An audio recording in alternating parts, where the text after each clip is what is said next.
우리가 계속해서 이제 매주 예수님에 대해서 묵상할 때 예수님의 모습을 고백하는 한 가지 내용들을 이렇게 담아서 선지자로 대제사장으로 이렇게 고백을 했는데, 오늘은 왕으로서의 예수 그리스도에 대해서 나누도록 하겠습니다. 제목은 공의의 왕이죠. 자, 하나님께서 우리와 약속하신 것, 우리는 계약이라고도 말하고 언약이라고도 말하고, 그것이 무엇이라고 했죠? 하나님이 우리의 하나님이 되시고 우리는 하나님의 백성이 되는 것. 그래서 하나님의 입장에서 보면은 너희가 나를 너희의 하나님으로 인정하면 내가 복을 주겠다. 그게 언약의 축복이죠.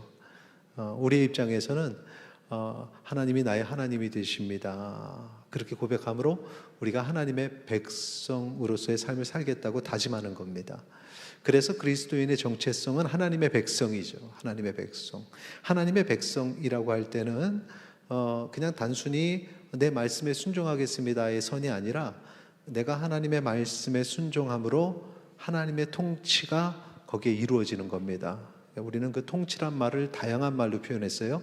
하나님이 내 삶을 이끄신다, 내가 하나님께 순종하며 살아간다, 이제 이런 다양한 표현들을 썼지만 한마디로 그건 하나님의 통치가 내 삶에 이루어지는 것이고, 그래서 우리는 이 땅에서 살아가지만 하나님 나라가 이제 이미 이제 예수님 재림시에 임할 하나님의 나라가 있지만, 이 땅에서도 하나님의 통치 아래서 하나님 앞에 순종하며 살면서 우리는 무엇을 경험한다?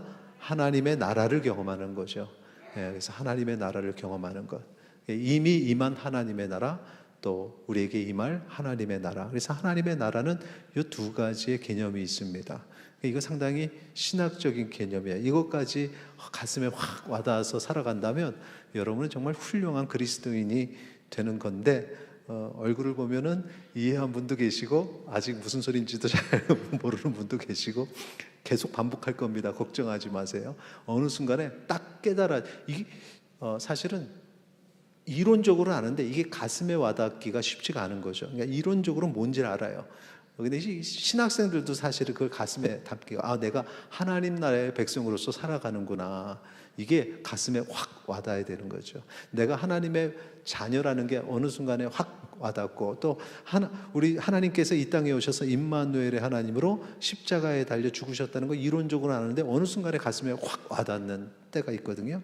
그런 것처럼 내가 하나님의 통치 아래 있구나, 이렇게 깨달아지기를 원하는데 그게 오늘 되기를 소망합니다.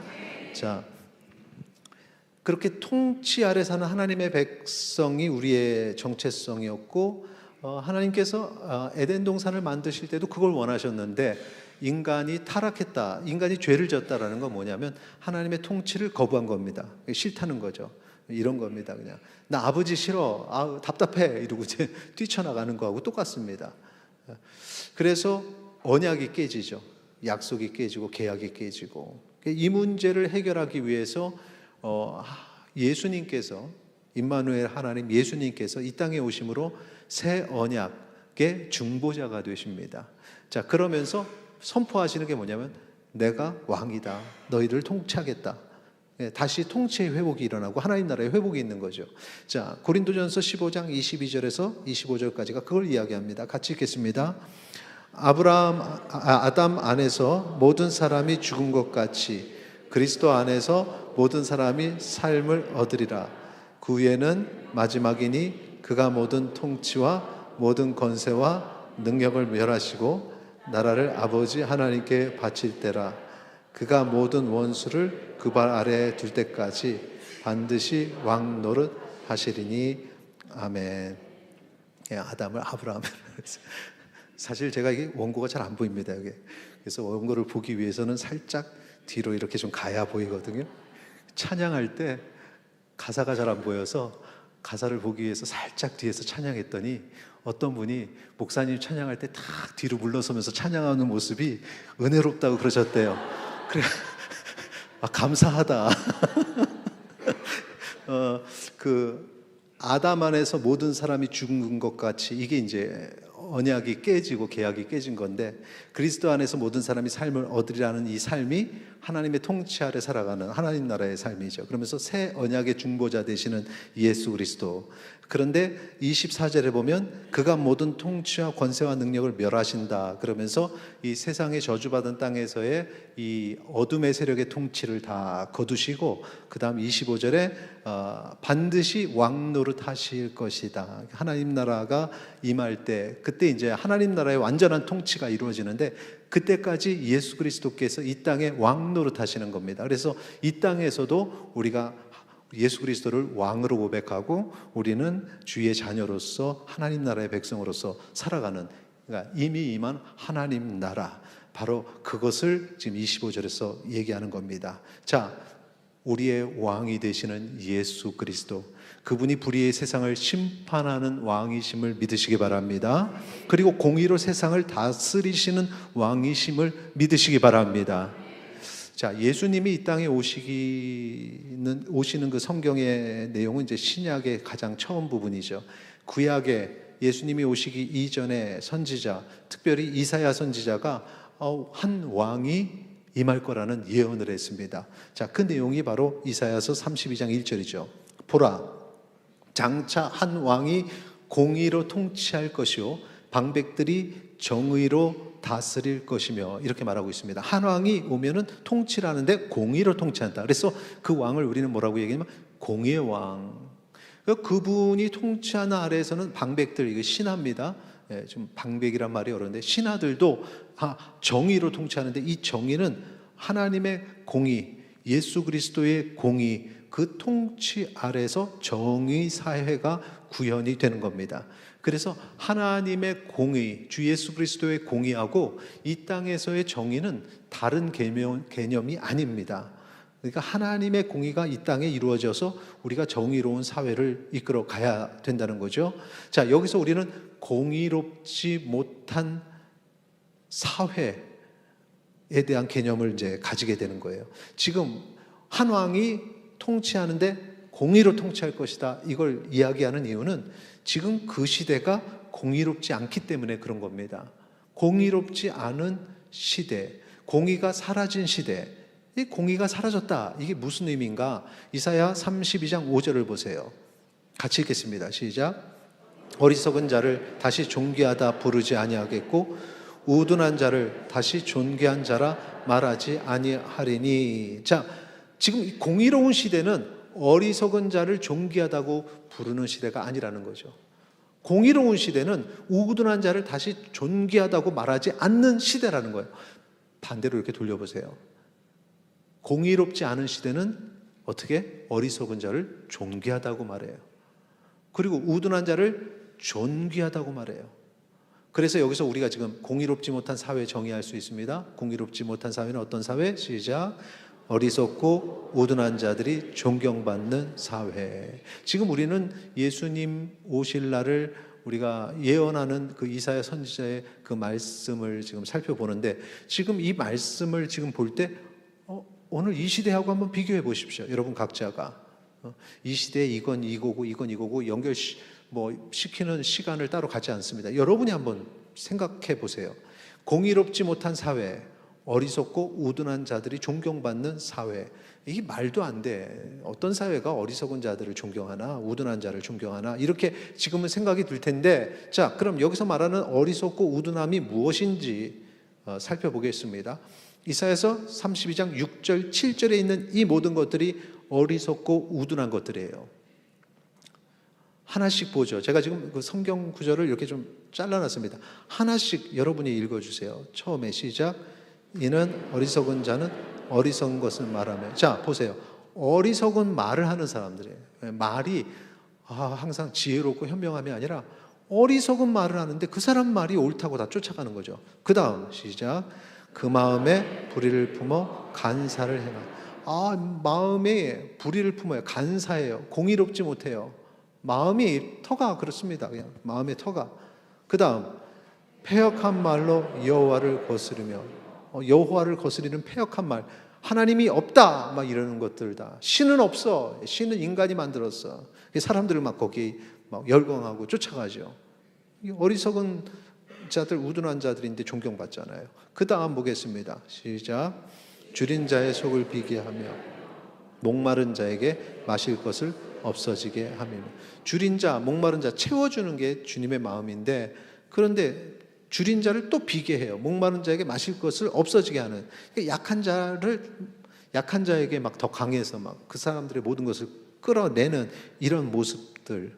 자, 이 6절의 모습이 어리석고 우둔한 자의 모습입니다. 그 다음에 7절도 마찬가지입니다. 7절 읽겠습니다. 시작. 악한 자는 그 그릇이 악하여 악한 계획을. 자, 거기까지 보세요. 예. 악한 계획을 세우는 거 드라마에 아주 자주 나오는 주제죠. 어떻게 하면 저를 끌어낼까, 막 이런 악한 모습들. 그 다음에 거짓말. 시작. 거짓말로 가련한 자를 멸하는. 가련한 사람이, 불쌍한 사람이 불쌍히 여기질 않아요. 근데 그 사람을 멸하려고 거짓말로 사람들을 충돌시키고 그렇게 막 요동시키는 그런 모습들이 있어요. 이 시대에 그런 모습들이 있습니다. 근데 그런 사람들이 존경을 받는다는 거죠. 뭐 이게 삶의 지혜인 것처럼. 그 다음 마지막.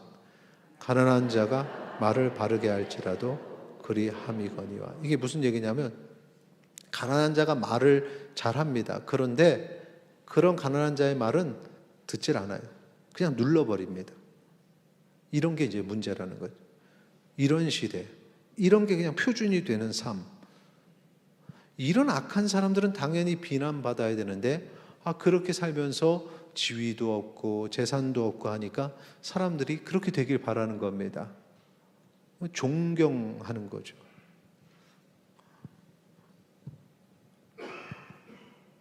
저는 국내 정치에 대해서는 언급하지 않고 국제사회에 있어서 특히 전쟁할 때 보니까 하나의 국가가 거짓말을 안 할 줄 알았습니다.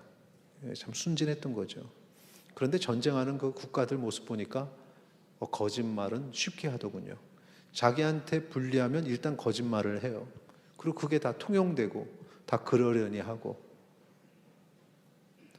이게 당연한 게 됐습니다. 그렇게 해야 권력을 놓치지 않고 붙잡고 있는 이런 사회. 자, 이런 사회가 왜 존재하는가? 첫째는 악을 행하는 사람들 때문이죠. 악을 피하지 않고 거짓말을 피하지 않고 그냥 행하는 사람들.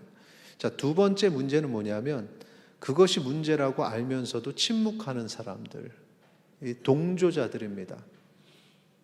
이 동조자들이 처음에는 되게 충격받았을 겁니다. 그런데 아니, 사람들이 이렇게 사네, 거짓말을 하네, 사기를 치네, 사람을 헐뜯네, 충격을 받죠.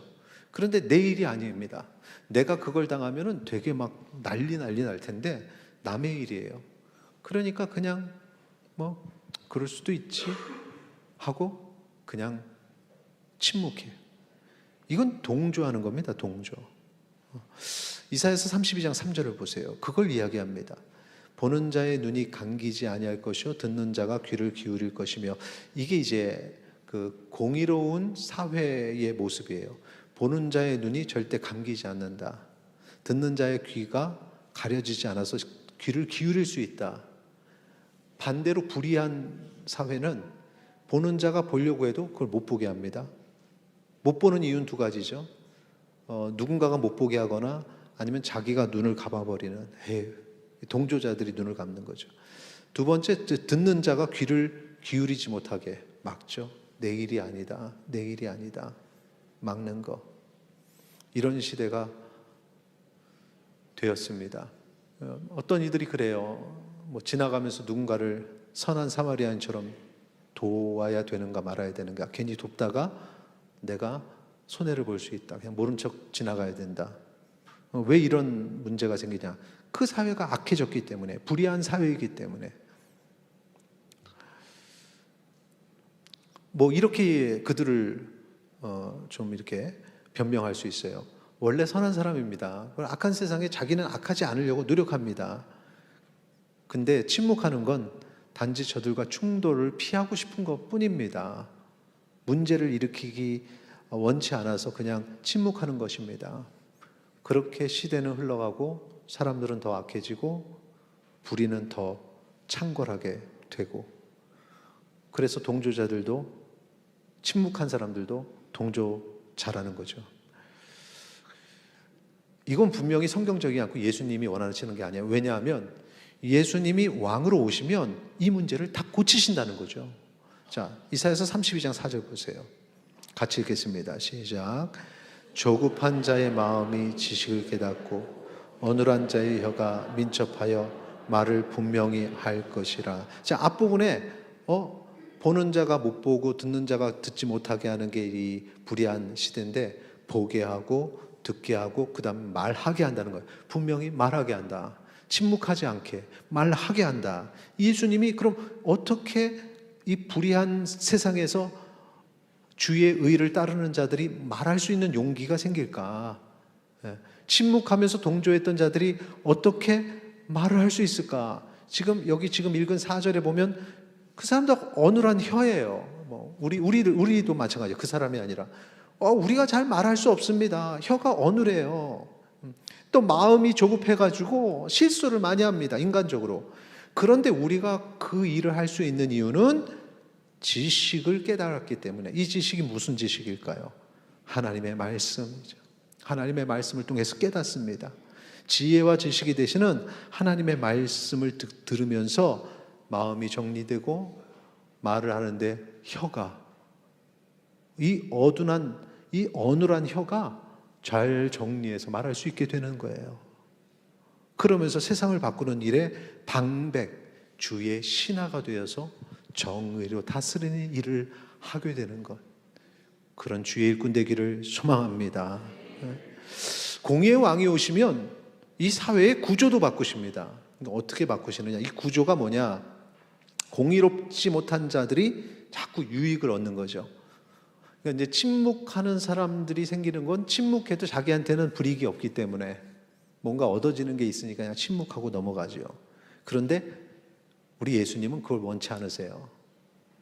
예수님은 그거 다 끊으십니다. 조용히 넘어가는 거 다 끊으세요. 자, 이사야서 32장 9절 10절 보십시오. 자, 여기 보니까 너희 안일한 여인들아 일어나 내 목소리를 들을지어다. 이거는 어떤 성별의 문제로 받아들이지 말고 이제 안일하다는 거, 안일한 사람들 내 목소리 들어. 너희 염려 없는 딸들아 내 말에 귀를 기울일지어다. 염려가 없어요. 안일해요. 내 말을 들어라. 내 말을 들어라. 10절에 뭐라고 얘기합니까? 너희 염려 없는 여자들아 1년 남짓 지나면 너희가 당황하리니 이제 조금 지나봐. 포도 수확이 없으며 열매 거두는 일이 이르지 않을 것임이라. 안일하게 염려 없이 그냥 그게 뭐 좋은 게 좋은 거지 하면서 침묵하면서도 매년 결실이 있어서 이렇게 먹으면서 왔어요. 그러다 보니까 사회가 공의에서 불의함으로 가는데도 전혀 나와는 상관이 없는 일. 내가 저거 괜히 건드렸다가 나도 괜히 피해를 받으면 안 되지. 그러면서 걷어왔던. 근데 예수님이 원하시는 건 뭐냐? 그런 사람들 거 열매 다 내가 걷어버리겠다. 얻는 거 없게 만들겠다. 이게 그 사회의 구조를 바꾼다는 거죠. 특히 문제는 뭐냐면 불의한 자들이 살면서 권력도 쥐고 부도 쥐고 하면서 떵떵거리면서 이제 존경받는, 그거 하나님이 다 거두시고 우리 주 예수 그리스도께서 왕이 되시면서 다 거두신다는 거죠. 자, 이게 이제 전체적인 큰 틀이고, 마지막으로 정리할 때 제가 공의의 왕 예수께서 오실 때 일어나는 일 3가지로 정리해서 말씀드리겠습니다. 딱 3가지. 첫째, 공의의 왕이 오시면 같이 읽겠습니다. 공의롭지 못한 세상에서 핍박당하는 자들이 보호받는다. 아멘. 자, 이사야서 32장 2절에 보면, 자, 그 사람은 광풍을 피하는 곳, 폭우를 가리키는 곳 같을 것이며, 공의의 왕이에요. 마른 땅의 냇물 같을 것이며, 곤비한 땅에 큰 바위 그늘 같으리니. 공의의 왕이 오시면 이거 뒤집어 놓으니까 불안해가지고 와 큰일 났다 어떡하지 막. 아니요, 핍박당하는 자들이 그 공의의 왕의 그늘에서 쉬게 될 줄 믿으시기 바랍니다. 보호를 받게 된다는 겁니다. 그래서 순수하게 주님을 붙잡고 믿고 사는 사람들이 우리 주님의 통치 아래에서는 하나님께서 보호해 주셔서 승리하게 될 줄 믿으시기 바랍니다. 참 크리스찬으로 살기 힘들고 크리스찬답게 사는 건 더 힘듭니다. 그럴 때 이 말씀을 위로받고 주의 날개 그늘 아래서 안식을 누리시기를 축원합니다. 자, 두 번째, 공의의 왕이 오시면 어떤 일이 벌어지느냐 같이 읽겠습니다. 백성들이 보고 듣고 깨닫게 된다는 거죠. 앞부분에 이미 설명드렸던 내용입니다. 이사야서 32장 3절 4절 다시 한번 보면, 자, 보는 자의 눈이 감기지 않게 되고 듣는 자가 귀를 기울이게 되고, 4절에 조급한 자의 마음이 지식을 깨닫고 어눌한 자의 혀가 민첩하여 말을 분명히 할 것이며, 이걸 통해서 뭘 이룬다고 했죠? 주님의 공의, 하나님의 공의가 이 땅에 이루어지게 되는 줄 믿으시기 바랍니다. 그런데 이렇게 변화되는 시작은 뭐냐? 지식을 깨달음으로, 하나님의 말씀을 깨닫게 되므로. 오늘날 이 시대에 왜 그리스도인들이 세상에서 빛의 사명 감당하지 못하고 소금이 되지 못하는가? 말씀을 읽지 않아서 그렇습니다, 여러분. 단순히 말씀을 지식으로 아는 것이 아니라 하나님의 지혜와 지식이 내 안에 심어져서 그 열매로 나타나야 되는데, 말씀을 깨닫지 못해요. 단순히 지식으로 머리로만 알지 이 말씀으로 내 삶이 완전히 변해야 되는데 그런 경험이 없다는 겁니다. 하나님의 말씀을 듣고 배워 깨닫게 되기를 소망합니다. 말씀을 듣고 지식으로 아는 사람하고 말씀을 듣고 그 안에 푹 들어가는 사람의 차이가 뭐냐? 말씀을 듣고 아는 사람들은 점점 알면 알수록, 그것이 깨달아지면 깨달아질수록 머리를 숙이게 돼요. 알곡들이 이렇게 머리를 숙이듯이 겸손하게 되고, 내가 얼마나 부족한 존재인지를 하나님 앞에 자꾸 고백하게 되고. 그런데 말씀을 그냥 지식으로만 머릿속에 담고 있는 사람들은 고개가 빳빳해집니다. 배울수록. 자기 책, 성경 내용 잘한다고 되게 교만해져요. 나중에는 신학교도 안 가고 자기 설교도 할 수 있대요. 막 그렇게 됩니다, 진짜로. 뭐 목사님 설교 뭐 아무것도 아니라고. 여기서 말고 저 다른 데서 제가 들은 적이 사역하기 전에, 신학교 들어가기 전에, 청년 시대 때 어떤 분이 그런 말을 하는 걸 듣고 내가 깜짝 놀랐습니다. 하나님의 말씀을 알고 깨달아 그 속에 은혜 가운데 젖어들기를 소망합니다. 이사야서 48장 17절 18절 보세요. 너희의 구속자시오 이스라엘의 거룩하신 이신 여호와께서 이르시되 나는 내게 유익하도록 가르치고 너를 마땅히 행할 길로 인도하는 내 하나님 여호와라.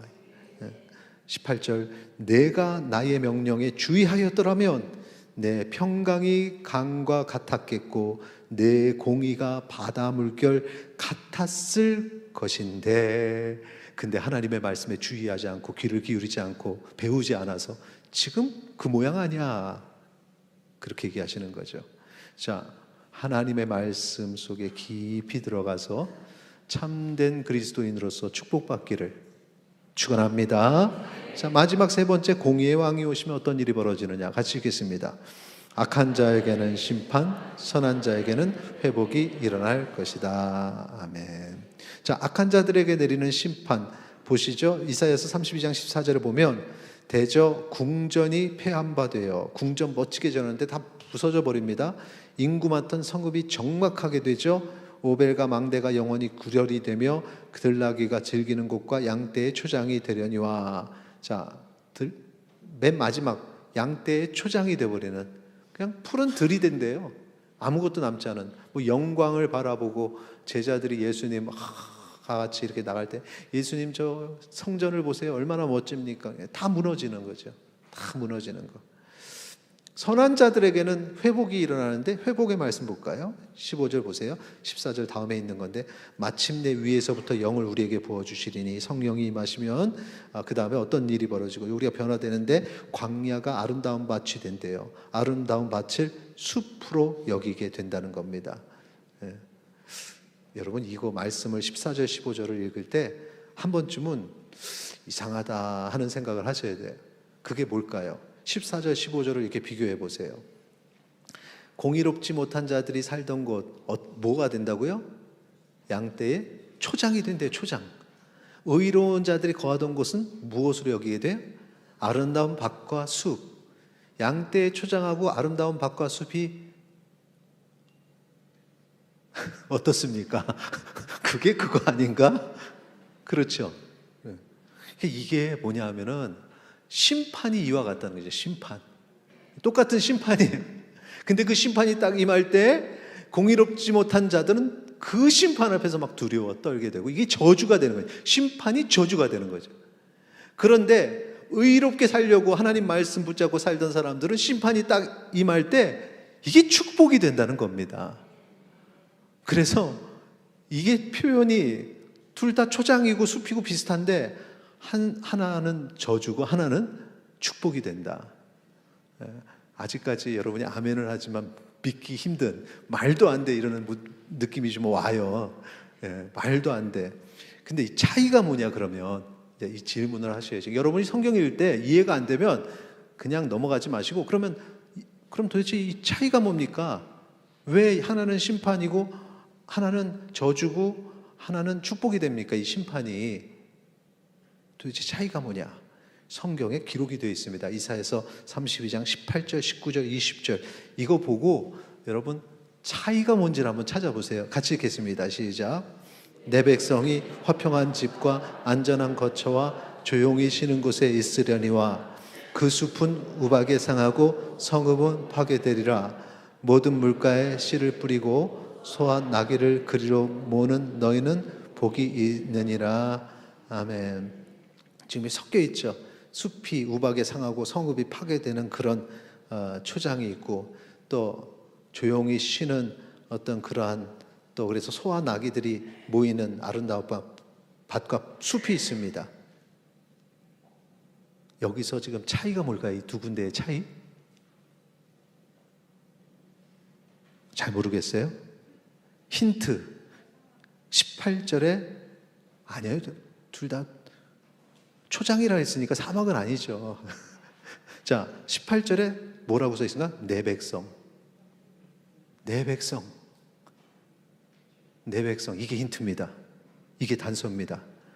그러니까 아름다운 밭과 숲, 의로운 자의 거하는 그곳은 내 백성. 거기 뭐가 이루어지죠? 하나님의 통치가 이루어지는 겁니다. 하나님이 그곳에 계시는 거예요. 그리고 하나님의 백성이 그곳에서 하나님이 말씀하시는 대로 순종하면서 살아가는 그곳이 천국임을 믿으시기 바랍니다. 자, 공의롭지 못한 사람들이 거하는 양떼의 초장에는 하나님이 계셔요, 안 계셔요? 안 계시는 겁니다. 하나님의 통치가 이루어지지 않는 것이죠. 이게 차이입니다. 심판 아래 있지만 하나님을 나의 왕으로 고백하고 예수 그리스도를 나의 왕으로 고백한 사람, 그 심판을 통해서 하나님이 우리를 건져주시고 높여주시니 이 심판이 축복이 된다는 사실 기억하시기 바랍니다. 주님을 기다리지 않던 사람들은 하나님의 통치 아래 거하지 못하고 그 심판이 저주가 되는 거죠. 자, 이 차이. 그러니 이 시간에 하나님이 주 예수 그리스도께서 나의 왕이요 나는 그분의 백성임을 고백하시기 바랍니다. 자, 이제 말씀을 정리하겠습니다. 우리 찬양 준비해 주시고, 새 언약의 중보자 예수 그리스도께서 이 땅에 오실 때 왕으로 오십니다. 그래서 악한 세상을 심판하시고 공의로 통치하시죠. 하나님께서 우리의 하나님이 되시고 우리가 하나님의 백성이 되는 겁니다. 이 시간에 예수님을 나의 왕으로 고백하시기 바랍니다. 공의의 왕 예수 그리스도의 통치 아래 살면 모든 걱정과 근심이 사라질 것입니다. 우리의 삶에 하나님의 공의가 가득하면 하나님께서 우리에게 평강을 주시고 복을 주실 줄 믿으시기 바랍니다. 그러니 불의에 침묵하지 마시고 하나님의 공의를 이루는 주의 백성 되시기를 바랍니다. 자, 우리 마지막 찬양하기 전에 이 말씀 같이 읽겠습니다. 이사야서 33장 5절 6절 같이 읽습니다. 여호와께서는 지극히 존귀하시니 그는 높은 곳에 거하시며 정의와 공의를 시온에 충만하게 하심이라. 내 시대에 평안함이 있으며 구원과 지혜와 지식이 풍성할 것이니 여호와를 경외함이 내 보배니라. 아멘.